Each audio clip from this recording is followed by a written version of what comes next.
Para saudara dan saudari yang Tuhan cintai, selamat pagi dan selamat bertemu lagi dalam renungan harian dari Paroki Santo Petrus dan Paulus Argapura, edisi hari Selasa tanggal 28 Desember 2021 dalam Oktav Natal. Hari ini Gereja Semesta merayakan pesta Kanak-kanak Suci. Mengawali hari yang baru ini, kita hendak mendengar dan merenungkan sabda Tuhan. Marilah sebelum kita mendengar dan merenungkan sabda Tuhan, kita berdoa.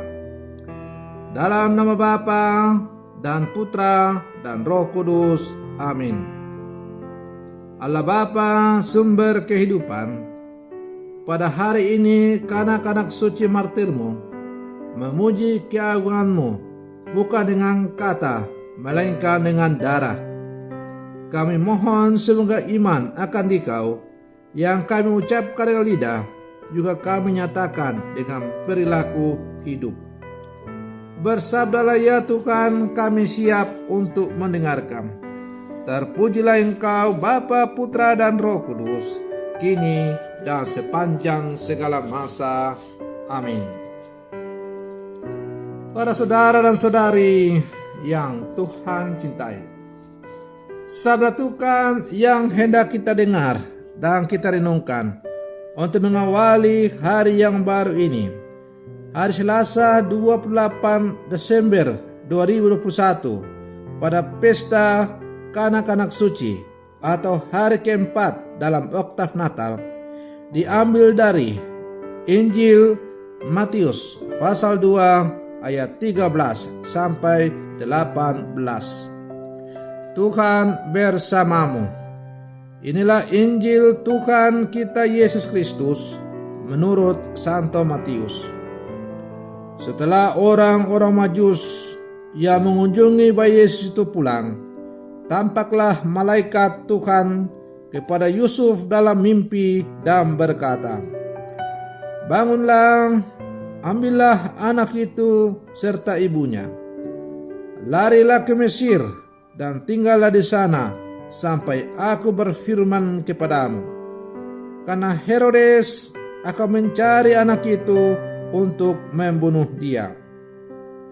Maka Yusuf pun bangunlah, diambilnya anak itu serta ibunya malam itu juga, lalu menyingkir ke Mesir dan tinggal di sana hingga Herodes mati.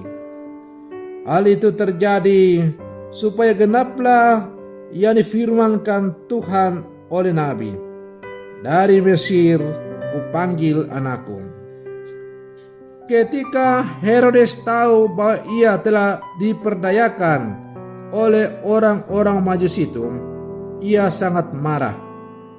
Lalu ia menyuruh membunuh semua anak di Bethlehem dan sekitarnya, yaitu anak-anak yang berumur 2 tahun ke bawah, sesuai dengan waktu yang dapat diketahuinya dari orang-orang Majus itu.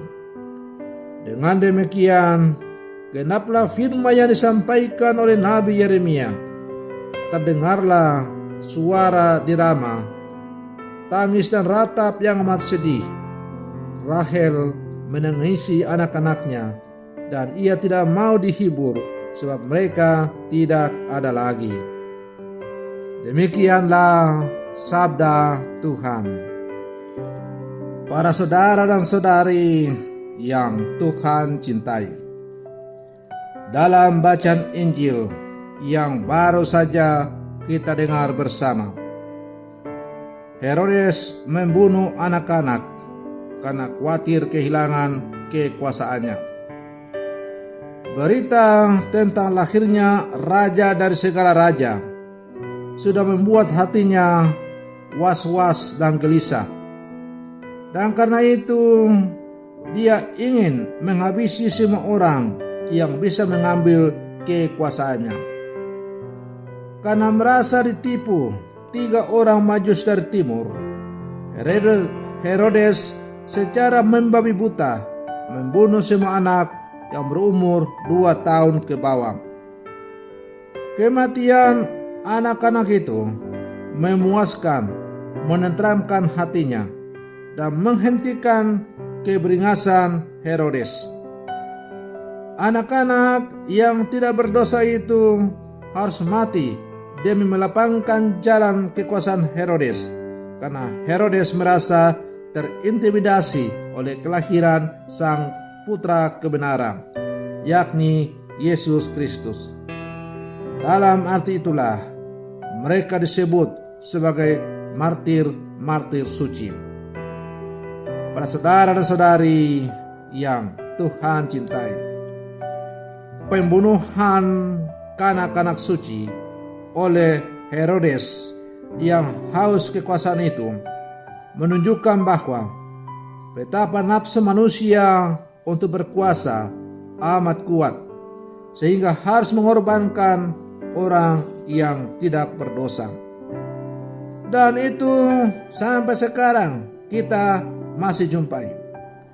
Kita tidak boleh menafikan atau menutup mata bahwa di sana sini kita masih menemukan orang-orang yang rela mengorbankan sesamanya demi memenuhi ambisi dan nafsu kekuasaannya. Para saudara dan saudari yang Tuhan cintai, namun Allah tidak pernah menutup matanya. Kuasanya lebih bersinar. Dalam diri Yesus kita menemukan Allah yang berkuasa atas maut badani dan atas nafsu kuasa manusia. Pesta kanak-kanak suci ini juga menunjukkan bahwa kejahatan tidak bisa mengalahkan kebaikan. Kegelapan tidak bisa menang atas terang. Kekuasaan jahat selalu tidak tenang bila ada kekuatan baik yang berkembang, dan karena itu yang jahat akan berjuang untuk menghancurkan yang baik itu.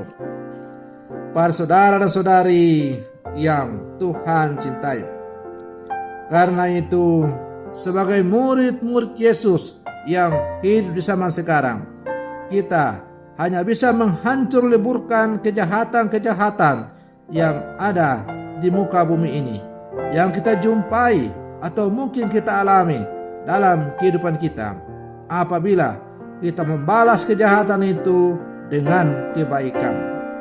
Karena itu tepatlah kata-kata Yesus bahwa kamu telah mendengar firman mata ganti mata, gigi ganti gigi. Tetapi aku berkata kepadamu, kasihilah musuhmu, berdoalah bagi mereka yang mengutuki kamu. Para saudara dan saudari yang Tuhan cintai, bisa saja orang akan mengatakan bahwa itu hanya teori belaka. Kami ini atau saya ini masih manusia biasa. Tetapi sejarah perkembangan gereja telah menunjukkan bahwa banyak para kudus yang bisa mempraktekkan cinta kasih dari Allah ini, yang tidak mau membalas kejahatan dengan kejahatan, tapi justru membalas kejahatan dengan kebaikan.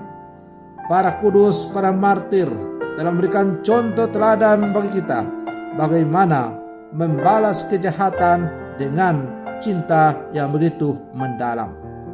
Kalau kita membalas kejahatan dengan kejahatan, maka kejahatan itu tidak akan pernah hilang, tetapi akan semakin beranak pinak, karena yang ada hanya saling balas membalas.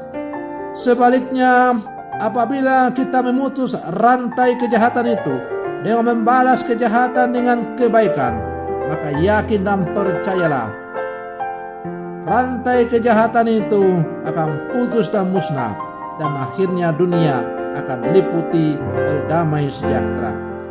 Maka para saudara dan saudari yang Tuhan cintai, marilah dalam kehidupan kita sebagai murid-murid Yesus yang percaya di zaman sekarang, kita sungguh mengkonkretkan contoh teladan kanak-kanak suci ini yang rela mengorbankan dirinya demi kepentingan orang lain. Kita membalas kejahatan dengan kebaikan, dan dengan demikian kejahatan akan hancur lebur karena dibalas atau dikalahkan oleh yang namanya kebaikan yang didasarkan atas cinta kasih dari Kristus itu. Semoga demikian. Selamat pagi. Tuhan Yesus memberkati.